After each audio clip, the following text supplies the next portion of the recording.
The rising price of EpiPens got a lot of attention this week when the maker of the drug appeared in front of Congress. But that's not the only life-saving medication that's getting more expensive. And the price hike comes as the need for it grows. Meg Tirrell reports. It's a drug some public health experts say should be carried by everyone. In Baltimore City, I have issued a blanket prescription to every single resident, to 620,000 residents in our city, because we strongly believe that naloxone should be part of everyone's medicine cabinet and everyone's first aid kit. Naloxone can act like an antidote to an overdose with opioid drugs, like heroin and OxyContin.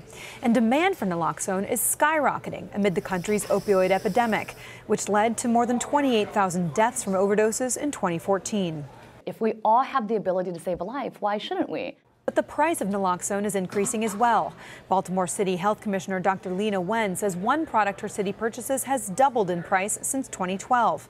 Made by manufacturer Amphastar, it went from $16.50 per dose in 2012 to $37 per dose last year. We are being priced out of this medication at a time when we need it the most. The issue is catching the attention of lawmakers, who this week held a hearing on the price of drugs for opioid addiction.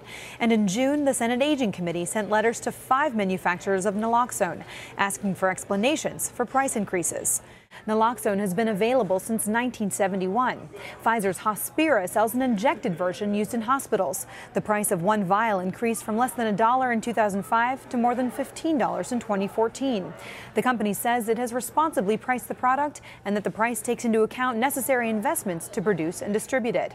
And an auto-injector made by Kaleo has risen in price from $575 in 2014 to more than $3,700 this year. Kaleo says it's increased patient assistance so that those with commercial insurance can get the product at no cost. But cities encountering record numbers of overdoses are concerned as they equip emergency responders, firefighters, and police with naloxone to be used in the field.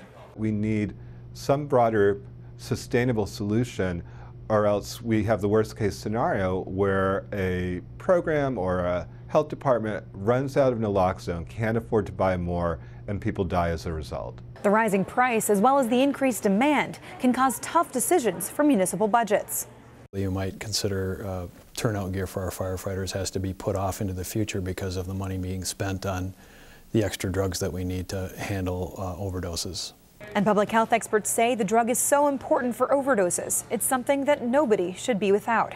For Nightly Business Report, I'm Meg Tirrell.